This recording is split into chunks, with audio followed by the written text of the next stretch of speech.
Ici Louis Lemieux, votre fier député de Saint-Jean. La chaîne YouTube que vous regardez en ce moment, Studio Saint-Jean, c'est la chaîne de votre député au service de la communauté, pour nous permettre de communiquer plus et de communiquer mieux, pour permettre aux gens de la communauté de se faire connaître, de pouvoir s'expliquer et de pouvoir s'aider les uns les autres, comme ceci.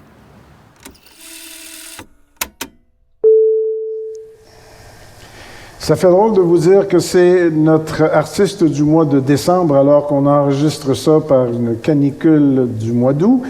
Pandémie oblige, on s'est installé chez Artaud, que je remercie d'ailleurs, pour pouvoir avoir la distanciation sociale nécessaire, pour continuer de faire nos entrevues avec les artistes du mois, même si, jusqu'à nouvel ordre, il n'y aura pas d'accrochage sur le mur des artistes du bureau de comté. Pandémie oblige, c'était plus difficile, puis en même temps, il passe moins de monde au bureau. Ce qui ne nous empêche pas de travailler, façon de parler, de faire une entrevue, de faire une conversation avec des artistes à tous les mois pour vous aider à mieux connaître les artistes que vous connaissez déjà ou à vous en faire découvrir que vous ne connaissez peut-être pas. Ce sera, j'espère, pour vous aujourd'hui le cas de Lynne Pépin, qui est notre artiste du mois de décembre. Bonjour, Madame Pépin. Bonjour. Vous êtes de quel endroit, vous? De Saint-Jean-sur-Richelieu. Et vous avez le titre d'artiste du mois, mais vous faites quoi comme art? Ce que je fais comme art, c'est surtout de l'art animalière. C'est un peu plus ma spécialité, disons, mais je fais aussi de l'art un petit peu teinté de la culture indienne.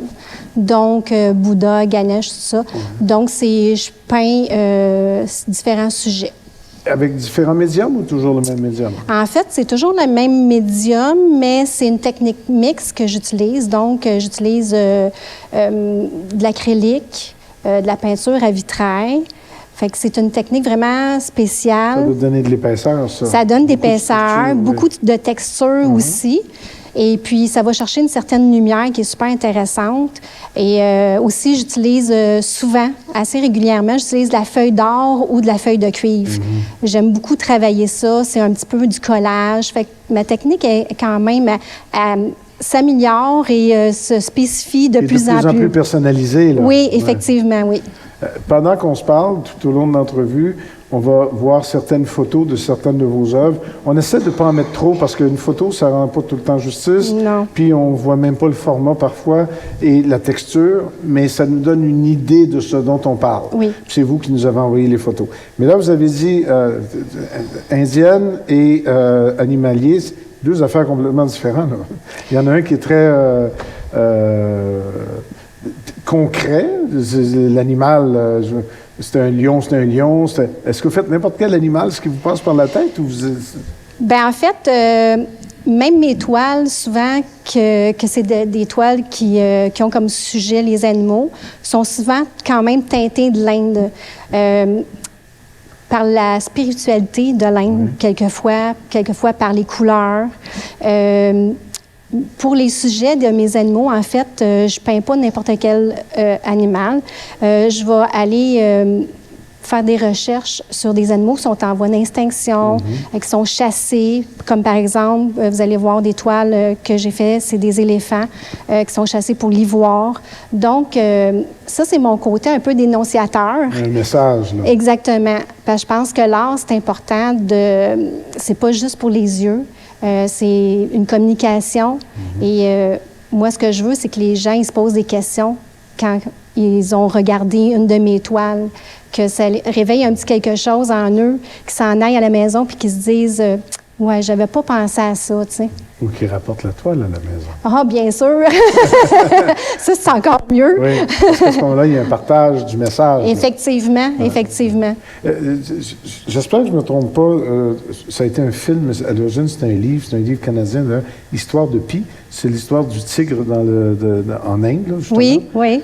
Ça, vous devez, ou si vous ne l'avez pas fait, vous devez rêver de faire une toile de ce livre-là, parce qu'il y a il y a le tigre, Oui. puis il y a l'Inde, puis il y a tout ce dont vous me parlez, y compris le message environnemental. Bien, c'est une inspiration intéressante aussi, l'histoire de Pi. Quand on voit qu'il aussi s'approprie un petit peu de chaque religion, qu'est-ce qui est le plus beau dans chaque religion, je me reconnais un petit peu là-dedans, tu sais. Mais puis l'Inde et tout ça, oui, c'est sûr. Souvent, quand j'expose mes toiles, on me demande si je suis allée en Inde. Je suis jamais allée. En fait, vous y allez, mais seulement devant votre canevas. Là. Oui, c'est ça. J'ai regardé beaucoup d'images de l'Inde. Je lis beaucoup. Et puis ça m'inspire toujours. Ça fait longtemps que vous faites ça? Vous avez toujours fait ça? En fait, je peins depuis peu de façon plus sérieuse. Okay. Si on peut appeler ça sérieux parce que c'est tellement agréable, tu sais. Mais dans le fond, ça fait juste 2 ans environ que je peins régulièrement. Avant, je peignais juste 1 ou 2 toiles de temps en temps quand j'avais le temps. Mon horaire ne me permettait pas tant de le faire. C'était un passe-temps. Oui, effectivement. Maintenant, j'en ai fait plus, disons, le point central de ma vie pour l'instant. Est-ce que c'est votre, entre guillemets, travail? Est-ce que vous vous consacrez à ça quand vous voulez ou c'est quand vous avez le temps? Bien, en fait, j'ai changé de travail pour me permettre justement d'avoir plus de temps pour peindre. Fait que ma priorité, c'est de peindre. Et puis, pour toutes sortes de raisons, ça va rester comme ça tant et aussi longtemps que je vais le pouvoir. Il faut qu'on parle de format parce que je vous disais que les photos, on n'a pas toujours conscience du format. Est-ce que vous travaillez ou vous êtes plus à l'aise dans le grand format? Ceux qui font de l'acrylique se permettent des très grands formats parfois, plus, parce que c'est pas comme de l'huile ou de l'aquarelle.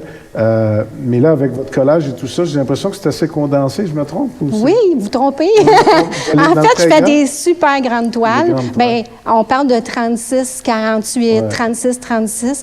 En fait, mon créneau, c'est de plus en plus ça. Souvent, moi, quand j'ai commencé, j'ai eu la chance de rencontrer des artistes super gentils, super expérimentés, qui m'ont un peu donné un petit guide, tu sais, pour me dire, toi, va-t'en dans tel créneau. Je pense que ça, c'est ta force. Tu sais, parce qu'au départ, j'essayais des choses différentes, différents formats, différents styles, malgré que ça se ressemblait quand même assez.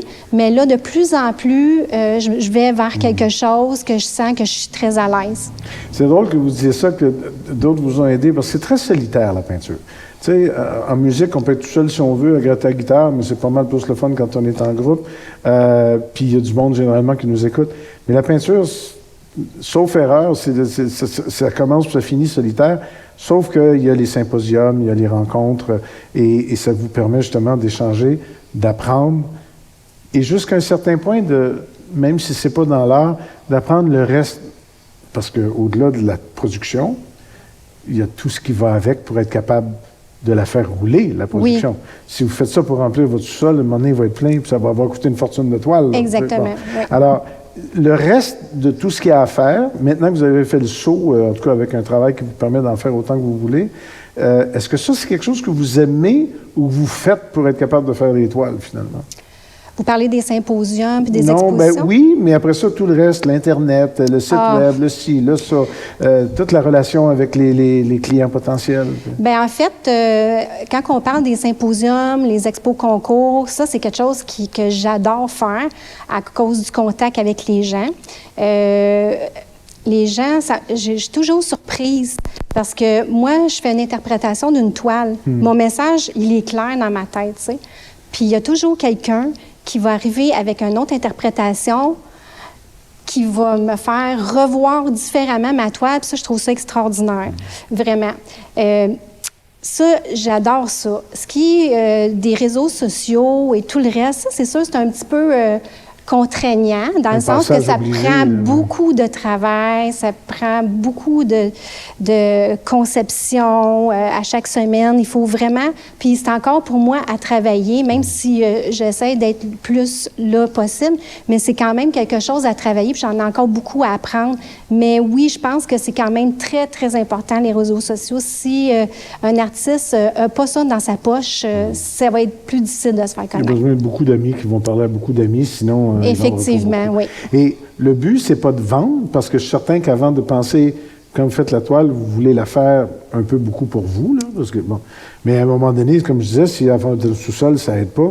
Donc, il y a une démarche Ça, êtes-vous à l'aise avec ça? Parce que les artistes sont ou bien vraiment pas vendeurs, mais tellement pas, puis d'autres sont plus marketing, mais j'ai l'impression que vous n'êtes pas trop vendeuse non plus, parce que il faut être très média social, il faut être très proche il faut se vendre pour vendre des toiles, dans le fond. Oui, effectivement. Ça, c'est de l'ouvrage aussi. Oui, c'est difficile. Puis ça prend quelqu'un qui a une grande confiance en lui pour faire ça, tu sais. Ça se travaille, la confiance. J'en ai déjà plus qu'au départ, qu'à ma première exposition, où je me demandais qu'est-ce que je faisais là, quand je voyais tous les artistes avec leur talent extraordinaire que j'avais autour de moi. Mais je pense que chaque artiste a sa place. Et oui, c'est ça, c'est une partie difficile, tout ce qui est Internet. Et là, vous êtes en plein là-dedans parce que vous venez de faire pas le show au complet, mais presque. Donc, c'est là-dessus que vous travaillez aussi. Oui, c'est ça. Puis on n'a pas le choix. En ce moment, avec la pandémie, c'est un moment très difficile pour tous les artistes qui sont en art visuel. Oui, c'est ça. Puis c'est ça qui fait que ça nous motive. C'est un challenge. Personnellement, moi, je suis un peu paresseuse parfois. Fait que quand je sais qu'il y a une exposition, je travaille fort pour livrer tant de toiles parce que je veux les finir. Je les ai là, mais des fois, il faut les sortir. Non, vous les avez là.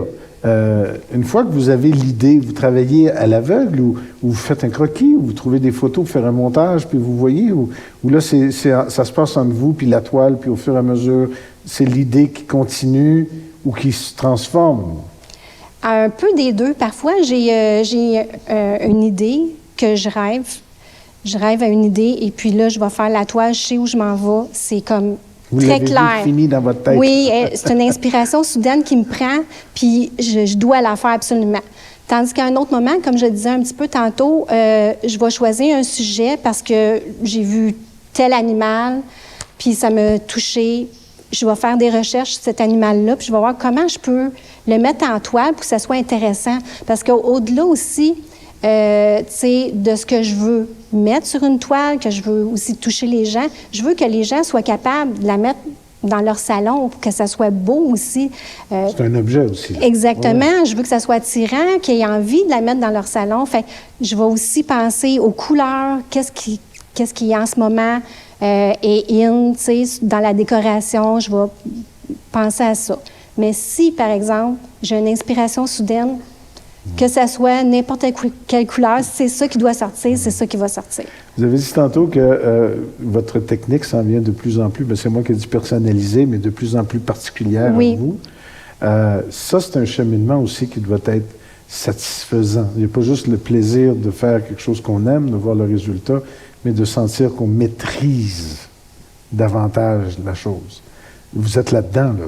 Oui, oui. Et ça, parler de confiance, ça doit donner une certaine confiance. Oui. Ça donne beaucoup de confiance de travailler puis de sentir qu'on tient les choses comme il faut, puis on les dépose comme il faut. Je travaille pas avec des pinceaux, hein, je travaille avec des bâtons, avec un petit peu n'importe quoi, avec des spatules à gâteau. Donc, c'est des choses que j'ai appris au fur et à mesure. Bon, si ça faisait pas la bonne texture, on va essayer autre chose, Maintenant, là, je suis quand même bien, tu sais, j'ai encore plein de choses à découvrir, mais ça va bien, tu sais. J'ai bien mes outils, je sais comment travailler la toile, combien de temps ça va lui prendre à sécher, parce que c'est quand même à peu près 72 heures de temps de séchage pour une partie. Ils sont toujours divisés en plein de parties, mes toiles. Si j'ai une oreille d'éléphant, je dois faire l'oreille avant, attendre qu'elle sèche, faire l'autre partie. Quand j'ai des grandes parties, comme vous parliez tantôt, là, le 36, là, c'est un morceau au complet, le visage, moitié-moitié. Donc, les deux couleurs doivent se chevaucher. Alors là, ça sèche quand même. Ça prend du temps à sécher, mais ça ne se travaille pas super longtemps. Il faut être rapide. Donc, quand je verse, il faut que je me dépêche à faire les effets que je veux et souhaiter que ça fasse en séchant l'effet que je veux. J'ai toujours des surprises, toujours. Souvent des bonnes surprises. Oui, des fois des mauvaises. J'en ai eu des mauvaises aussi. Est-ce que de se faire dire que c'est beau, que ça correspond à quelque chose qui allume, un passant qui vous regarde, qui regarde vos œuvres ou quelqu'un qui l'achète, est-ce que ça fait une différence ou vous avez déjà eu votre satisfaction à vous? Ah, mon Dieu, ça fait une grande différence. Oui. Parce que malgré ce qu'on a dans la tête, qu'on sort,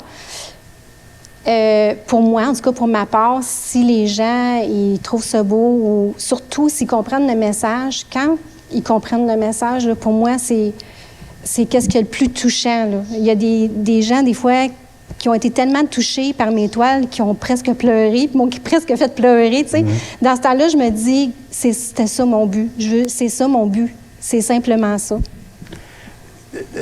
C'est difficile de penser qu'il faut toujours recommencer, ne pas aller dans un symposium, ne pas aller dans une exposition, ne pas produire de nouveaux trucs pour aller dans de nouvelles œuvres pour aller dans ces endroits-là. C'est toujours à recommencer. Est-ce qu'on regarde les toiles du passé comme des gains ou c'est comme si l'eau avait emporté la rivière avait emporté l'eau, puis c'est comme un éternel recommencement. Est-ce qu'on a conscience des toiles qu'on dissémine comme ça? Est-ce que c'est quelque chose qui vous frappe des fois de dire j'ai plein de toiles qui sont dans un paquet d'endroits avec un message qui fait son petit bout de chemin? De ce côté-là, oui, c'est vraiment super intéressant de savoir qu'à quelque part, j'ai laissé quelque chose. Ouais. Tu sais, tout le monde, je pense, sur la Terre rêve de laisser quelque chose. Tu sais, les grands artistes ont laissé quelque chose. Et puis, tu sais, quand tu n'es pas un grand artiste, ben on se dit que on va laisser ce qu'on laisse comme tout être humain à nos enfants et tout ça. Mais quand on sait qu'une de nos toiles est chez quelqu'un et que cette personne-là vit avec cette toile-là dans son salon, dans sa chambre, ça, c'est vraiment extraordinaire.